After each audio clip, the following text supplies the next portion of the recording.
हामी चाहिँ 48 आवर्स जङ्गलमा बिताउने। हेरौँ जङ्गलको भात चुनौतीहरू धेरै आउनेछ। त्यसै हामी सर्भाइभ गर्न सक्छौँ कि सक्दैनौँ अँधेरो भनौँ न होइन। त्यहाँ यता चाहिँ आगो पहिलो दिन हाम्रो ट्रेकिङ लिङ्सेबाट सुरु हुन्छ। हामी साथीभाइहरू भेला गर्दै गर्दै तागाथाङको बाटो हुँदै हुँदै मूलखर्क बेस क्याम्पमा पुगेर यहाँ देखेको जति सबै भेला पारेर दोस्रो दिन हामी मूलखर्कबाट तिनसिमान गएर फर्किनेछौँ। पहिलो घन्टा एकदमै सजिलो थियो, घाम त्यति साह्रो थिएन। दोस्रो घन्टामा निकै साह्रो पर्यो। तेस्रो घन्टामा घाम चाहिँ पुरा टन्टला थियो। हत्तु नि एउटा लौरो भाग्नु पर्यो बुढो मान्छे कि।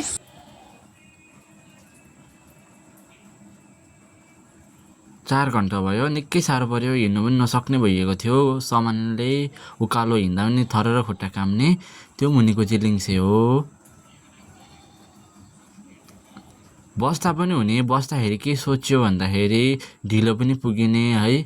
त्यहाँदेखि धेरै बस्दाखेरि हिँड्नु पनि सकिँदैन नि त, भारेले गु खान्छ भन्थे उहिलेको बारले। त्यही भएर बिस्तारै बिस्तारै हिँड्दै यो चाहिँ हामीले टेन्ट बनाउने ठाउँ सेलेक्ट गरेको छौँ।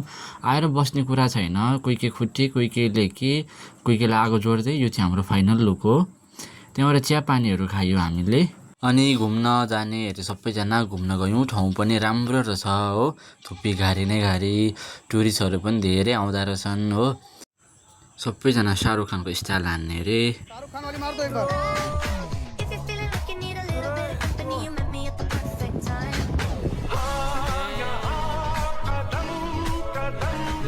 शाहरुख खानको पोज हानिसकेर चाहिँ हामीले सबैजना फोटो खिच्ने अरे होइन। त्यहाँबाट फोटो मैले खिचिदिएँ मेमोरिजको लागि। अनि पोखरीतिर घुम्न गयौँ, ठाउँ पनि राम्रो हो। हिउँदोको दिन थियो। अनि यो मुडो चाहिँ उहिलेदेखि जति पानी पऱ्यो भने बगाउँदैन अरे क्या। यहाँ चाहिँ बिहान कञ्चनजङ्घाको रिफ्रेक्सन देखिन्छ अरे पानीमा, दामी।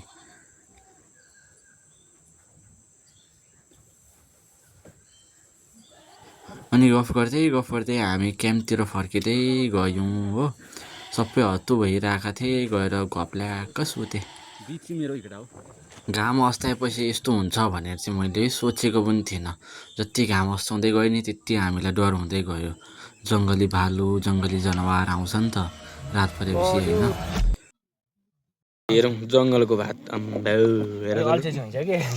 डढे भात खान राम्रो पकाउने हाम्रो के गर्नु पखाल्नु कि अब भाउजी कस्तो दामी आगो पछाडि हेर्नु पानीको तिमी टेन्सन नगर, हामीले आगो यस्तो। पानी भन्दाखेरि याद भयो, हाम्रो टेन्ट पनि राम्रै थियो, दाउरा पनि खोजेका थियौँ, पानी चाहिँ थिएन। र रात परेपछि कोही जानै नमान्ने पानी लिनु। गुन्द्रुक पाक्छ। गुन्द्रुक होइन मेगी अरे। मेगी पो हो। ए म त गुन्द्रुक भनिरहेको यार। सोल्टी म त मेगी भनिरहेको। ए गुन्द्रुक भनिरहेको। पानी लिन कोही पनि नजाने। त्यहाँदेखि प्रेम दाजु र म गयौँ। पानी फ्याट्टै नभेटेर खोज्दा अलिक ओह्रालो ठाउँमा निखार पोखर पारेर पानी बोक्यौँ। उता चाहिँ आउँदा हुने रहेछ। हाफ मुन भयो होइन, हाफ मुनदेखि उता चाहिँ त्यहाँदेखि फुलमुनसम्म। त्यही त हो बिहार। त्यही हो क्यान पनि त हो बिहार। क्यान अरे। हामीलाई लोकलहरूले यता नबस्नु, तिमीले फोहोर मैला गर्छ, माथि सफा ठाउँ छ भनेर हामीलाई बस्न दिएकै थिएन होइन। तर अहिले आएर हेर्दाखेरि त सबै बिहारको बोटलै मात्रै रहेछ हो। दाजुले चाहिँ दाउरा बोक्नु हुँदै थियो बेलुकाको लागि। ठिक्कै पुगेको, केटाहरू पनि खाना खानको लागि रेडी भइरहेका छन्।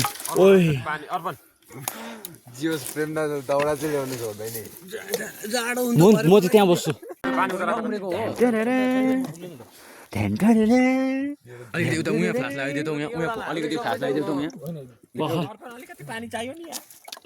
बोक्सीहरू भातको खत्तै पस्छ अहिले। देब्रे हातै अन्नपूर्ण जडापूर्ण भनेर खाऊ केटा हो चढ्ने खाऊ ओ मा आजे गन्धर जगम शेषणो समवर्तत पदम भूमि दिशा सोद्रा तथा लोकान अकल्पयन्ना। यो ठिक भयो बरु। बेबी लु रस अब रस उसले हालिदिन्छ, चाना म हालिदिन्छु। म ठ्याक्कै राख्छु। ल प्रभु अन्नपूर्णे महालक्ष्मी खाएछन् केटाहरूले यस्तै ला हेर त लु पोखेको झोल यहाँ झोल हाल्दैन रस देऊ न। यहाँ थाहा न यता धापी सक्दा त सबै अर्पणको भातमा पर्छ। यहाँ हालिदिनु पर्छ बाबा खत छ हाल्देऊ डिनर होइन डिनर खान थाल्छ त मेगीको सब्जी ओ चाना हामीलाई लगाउँदा ओ छैन त चाना नै छैन हामीलाई धमाधमी खाना खान थाल्यो हामी चाहिँ सबैजना बसेर खाना खान थाल्यो होइन एक भाइ चाहिँ खै के भएर पुरा नुन खाएको खा जस्तो लेक लागेर होला अब औलको मान्छे उँभो जाँदाखेरि खानासाना खाएर आगो ताप्दै थियौँ मलाई भात फ्याँक्दिन कताले त भात हालेको नमस्ते हनुमानजी पहाड जो उठाइहाल्नु केटी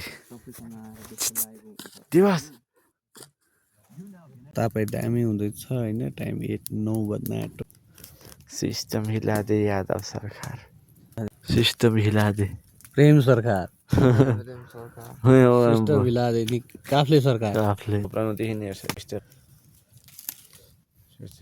सरकार हिला दे साकर गुन्डा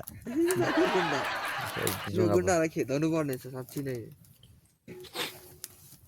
रातिको 11:30 भएछ है यो समयमा चाहिँ हामी गफ गर्दै आगो ताप्दै बसिरहेका थियौँ